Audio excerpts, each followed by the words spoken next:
Please forgive me if I stutter, hesitate, or mispronounce anything, and for any noises in the background while reading this work. This is Chapter 6, Part 2 of Passerine. Same warnings apply. The days turned into weeks, and Philza watched from the skies as the tundra changed from apiar to polar, green to white, grass to snow, cold to colder. They were getting close, and it was getting harder to breathe. Wilbur and Techno had let their horses go the moment the ground turned slippery, and were now slowly making their way through the frozen wasteland, with Wilbur bundled in fur and fleece. It became clear immediately that Wilbur was going to slow them down. He staggered after Techno, who stopped every few miles to let the young king catch up before he moved again. Left to their own devices, Philza knew he and Techno could finish the journey faster, but if Phil knew that, then surely Wilbur did too. And although this angry, grieving man was almost a stranger to him, Philza could almost picture Wilbur gritting his teeth as he forced himself to walk faster, walk further, driven by the same stubbornness and frustrated perfectionism that he employed into everything he'd done as a boy. Philza followed them closely, flying lower and lower. If either of them asked, he would tell them it was because the air was getting thinner as they headed further north. But neither of them did, saving Phil the trouble of lying through his teeth. He'd lost count of how many times he'd caught himself looking at Wilbur, taking in his confident gait and his mess of brown curls and dark lines under his eyes. He wished Wilbur would look back at least once, even if his stare was cold and hateful, just so Philza knew Wilbur could still see him. Most days it felt like he was mourning 2 dead sons instead of 1. Techno was already a pink speck in the distance. He'd only just stopped to wait for Wilbur when it happened. There was a loud crack that reminded Philza of breaking bones, and he looked down just in time to watch in horror as Wilbur fell through the snow and ice, disappearing into the freezing waters that waited below. Phil didn't think. One moment he was in the sky, and the next he was hurtling towards the earth, crashing through the break in the ice that Wilbur had been standing on just a second before. He felt the cold water envelop him, cold as death itself, but he was already searching the darkness for his son. His hands searched, desperate for unclawing. Following an instinct Philza thought he forfeited long ago. Please, he begged, the chill digging in cruel talons of his skin. Please, please, not him too. Philza's fingers closed around a wrist, then a forearm, and then he was swimming upwards towards the faint light above. But Wilbur was just so heavy, weighted down by the bulky clothes, and the water was so cold, and Phil was reaching and reaching, and there was no air left in his lungs. A hand closed around his own, pulling him up the rest of the way. He broke through the surface, gasping and hoisting Wilbur up onto solid ice before climbing after him. Phil dragged himself over to where Wilbur was lying. Heedless of anything else, he kneeled before his son, who was so pale and so still, his eyes closed, just like his brother. No, Phil grabbed the knife tucked into his boot and began cutting away at Wilbur's wet clothes. The blade slashed through fleece and tore at cloth, and Phil peeled it all away until Wilbur was left only in his drier tunic. No, Phil curled his fingers around the opposite hand and began pushing down on Wilbur's chest, following the beat of his own fat, frantic heart. No. Come on, Philza whispered under his breath, trying to keep count of the desperate compression, but unable to focus on anything but Wilbur's face, his dark hair dusted with white snow. Come on, Wilbur. Philza, Techno's voice breaking through the panic. You're going to break him. 18, 19, 20. Stay with me, my boy. Stay with me. 25, 26, 27. A violent gasp tore past Wilbur's lips, and his eyes blew open, staring up at the gray sky above, and then he was scrambling onto his side, coughing up water, trembling, choking on air, but alive. Phil let out a rattling breath as he fell back, feeling like the world had fallen out from under him and then came crashing back, burying him in dirt and ice. I almost lost him. The thought came at him like a knife to his chest. He stared down at his trembling hands, at his many scars and calluses, at the small faded line right under the base of his pinky where Wilbur, at 2 years old, had bit him. He didn't even remember why Wilbur had been so angry at him then. Sometimes Phil thought toddlers were menaces, driven mostly by their bite-sized fury, but he had recalled the look Wilbur had given him when he drew his bloody hand back. It wasn't fear exactly that he would get reprimanded. Even as young as he was, he knew, as all children should, that he was loved enough to be forgiven for anything. It was regret that he'd hurt his father, a regret that he didn't bite harder. Philza never knew. It was the same look Wilbur was giving him now, a look that said, "I'm sorry, and at the same time, I would die just to spite you." But the only thing Wilbur said out loud was a weak and tremulous, "Father?" before his eyes fluttered close, and he slumped back against the snow, his chest rising and falling softly, asleep, not dead.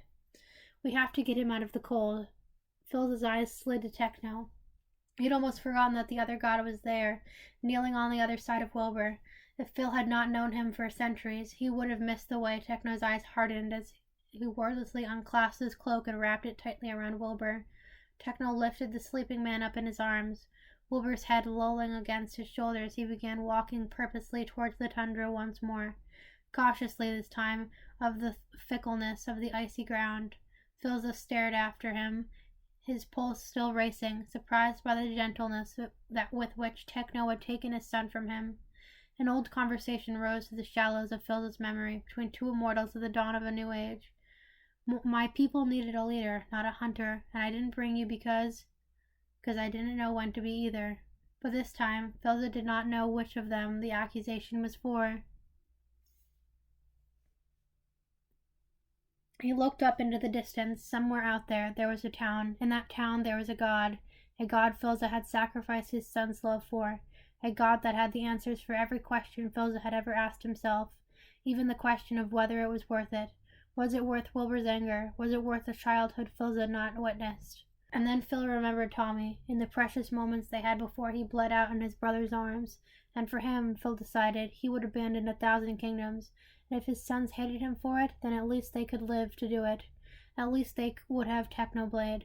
The angel of death rose to his feet, and they walked on. They found a cave a short walk later, half buried in the snow, but relatively warm inside. Techno set Wilbur down in the corner and piled all the spare furs from their packs on him, while Philza focused on making a fire. "Well," Techno said, sitting down by Wilbur's feet, leaning against the cave wall, feeling lightheaded, "he won't die of hypothermia, at least." In response, Wilbur sneezed in his sleep. "Death by common cold isn't off the table, though," Techno amended. "Not exactly going down in a blaze of glory, but I suppose no one really gets the death they want or deserve." When his dry commentary was met only by silence, Techno turned to find Phil leaning over a pile of sticks and cloth. He had a flint in one hand and a small knife in the other, and was forcefully striking them together, but nothing caught. Phil muttered under his breath as he struck harder, and then the knife slid too far, nicking him. Philza dropped both blade and stone with a curse, cradling his wounded hand to his chest. Techno raised an eyebrow at his clumsiness. "A long travel finally getting to you, Philza. I thought you'd be used to those by now." "It's not the travel," Philza said quietly. "You know it's not." "Maybe," Techno acknowledged, turning his head to stare out the mouth of the cave. Night was beginning to fall outside, the snow on the ground, glowing like molten lava in the light of the sunset. Techno found himself reaching for the blue sapphire that hung from his ear, absently turning it over between his fingers. He could feel Phil's eyes on him, but he refused to turn around. After a beat, Techno could hear him picking up the flint and the knife again, striking them against each other so viciously that Techno almost missed his whispering question. "What happened to it?" "What happened to what?" Philza hesitated, but eventually clarified. "The emerald I gave you." "Last time I checked, it was sitting in the bottom of a lake somewhere." Phil let a humorous laugh. "I should have expected that." Finally, Techno turned towards him. "So why didn't you?" The question seemed to have taken Phil aback. He almost dropped the flint in his hand, his eyes wide. What did you think I would do, Phil?" Techno continued before Phil could even take a breath to answer. "Carry it around with me even after you left? Hang it from my ear like a constant reminder of a friendship twice betrayed?" Techno scoffed at the stricken look on the other god's face. "Don't act as if you're any more sentimental. Should I point out that the emerald I gave you is glaringly missing around your royal throat?" Phil looked down, as if just realizing that the emerald necklace that was twinned to Techno's earring was no longer there. Still looking at the spot where it used to rest, Philza said, "There you go again with your presumptions, Techno." "My presumptions?" When Philza met his gaze again, the blue eyes blazed like a frozen ice from within. You once accused me of holding nothing sacred. I thought after all these years you might have realized. He struck the flint and the fire finally blazing to life in the dark cave. Wilbur, Tommy, that's all that's sacred to me. For a while there was only the flickering of the flames between them, casting shadows against the cold walls and the colder expressions. It brought Techno back to a different time, a different land of ice and snow, but with the same company. No, not the same, never the same. Now, neither of them had aged, but they had both changed irrevocably. Even though Techno's hands had mostly forgotten the shape of violence, the voices tried, but he remained gentle. Kind, true, a ship with a steady anchor. When he looked at Phil, all he saw was a man who once had that for himself, and was now trying desperately to deserve it again. Warmth slowly seeped into Techno. He opened his mouth to answer, to say something, be it a comment laden with a passive aggression or an apology, or a question. He would never know, because at that same moment something stirred. Techno, came a groggy, muffled voice. Wilbur was awake. Oh gods. Philza watched as Techno practically wilted. Up until that point, Phil had not realized how much tension Techno had truly been holding, but now he had sagged his boneless relief against the wall behind him, running a shaky hand through his unbound hair, their conversation, among many things, forgotten. You really scared the shirt out of me, Wilbur, Techno said as the man in question slowly pulled himself up from under the small mountain of blankets Techno had thrown on top of him. Wilbur tried to smile, and then the cold air finally hit him at last, turning his grin into a grimace, as he pulled a few of the furs tight around himself and sat up, his head sticking up from a bundle of pelts in the same color as his chestnut hair, a creature of warmth determined to survive in a frozen wasteland. Scared the shit out of myself, too, if that helps, he quipped. When he met Phil's eyes, it took all of Phil's willpower not to crawl to him and shake him by the shoulders, either to hug him or demand if he was all right. If anything hurt, if anything was broken. Phil held himself impossibly still as Wilbur opened his mouth to speak. Perhaps a thank you, perhaps acknowledgement, perhaps another whisper to father. Do you have any water on you? Wilbur asked. Phil would take it. He would take anything. He reached for his pack and took out one of the cartons he'd filled with fresh water before the land froze over. He tossed it to Wilbur, who'd snuck a pale hand out of his cocoon of blankets and took a long, heavy swig. When he was done, he tossed the empty carton back at Philza and retreated against the wall, his eyes shining as he stared into the flickering fire. So that was... Wilbur shook his head ruefully. That was definitely something. Yes, Techno replied dryly. You nearly dying definitely was something. Wilbur shrugged. Well, we're a day's walk away from the god that can bring me back to life anyway, so I don't think it hardly matters. Unless the god doesn't want to. Techno's eyes slid to Phil. I think it's time we talk about that possibility. Phil sighed. He'd been dancing around the topic for weeks, but now they were at the threshold, and Phil knew he would only be prolonging the inevitable. A hazy memory rose to the surface, stumbling through the ruins of an old civilization, running his fingers against ancient walls that remained surprisingly free of dust, finding himself inside a library where no living being had walked in eons. Books, a lot of books. Books in languages Philza had not heard spoken since he himself was a young god. And in between the pages, an answer. There were stories before, Techno began slowly, of the green god being afraid of you, but then you said he might even be more powerful than you and I combined. Stories, Phil shrugged. Unreliable things. But then again, having power doesn't exempt you from having fears. Even the most fortified wall can fall with a single well-placed blow. What does that mean for us? Wilbur asked. It means, Phil said, that I think I have something the green god fears. But until we know what that is, we have no choice but to strong-arm our way into getting what we want from him. And to do that, I need you, Techno. Here it is, the other shoe, the last trick up his sleeve. I found a way, Philza said, for someone to breach the realm of what is possible, an untold power, strength to rival 1,000 godly armies.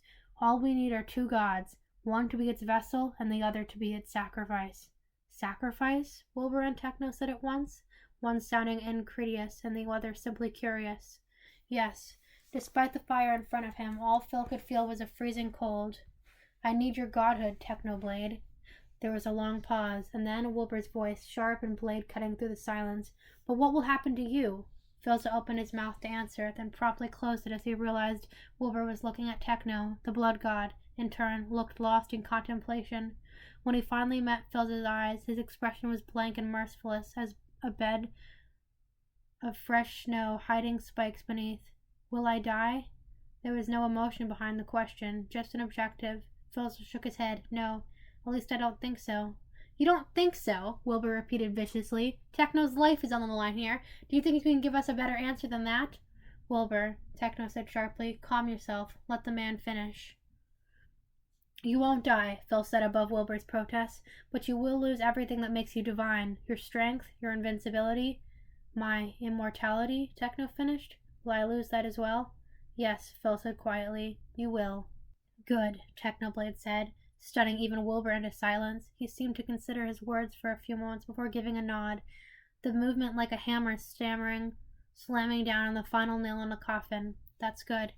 How can you be so nonchalant about this, Techno? Wilbur demanded. How can you sit here and tell me you're willing to give up your immortal life? Techno scoffed. Immortal life? That should be an oxymoron.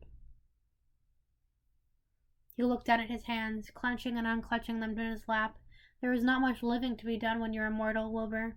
I think there comes a point when every person, immortal or otherwise, finally does everything they were meant to do. Everything that comes after, it's just additions. The only difference is that mortals get to go.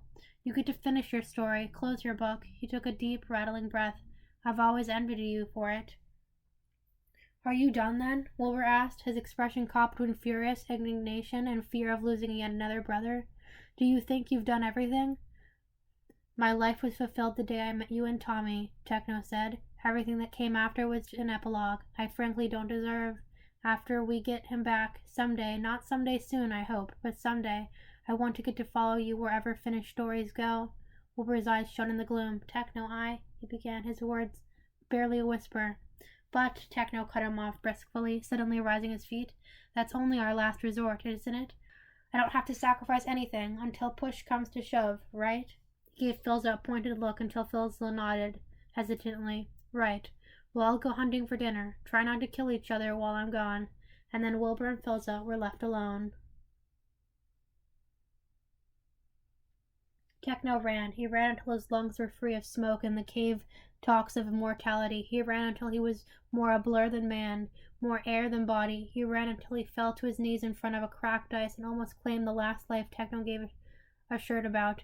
He stared into his dark depths, the shifting waters like a grim invitation. Technoblade never dies, the voices urged. Promised, cursed. I guess we'll have to see, Technoblade replied, and he began to laugh.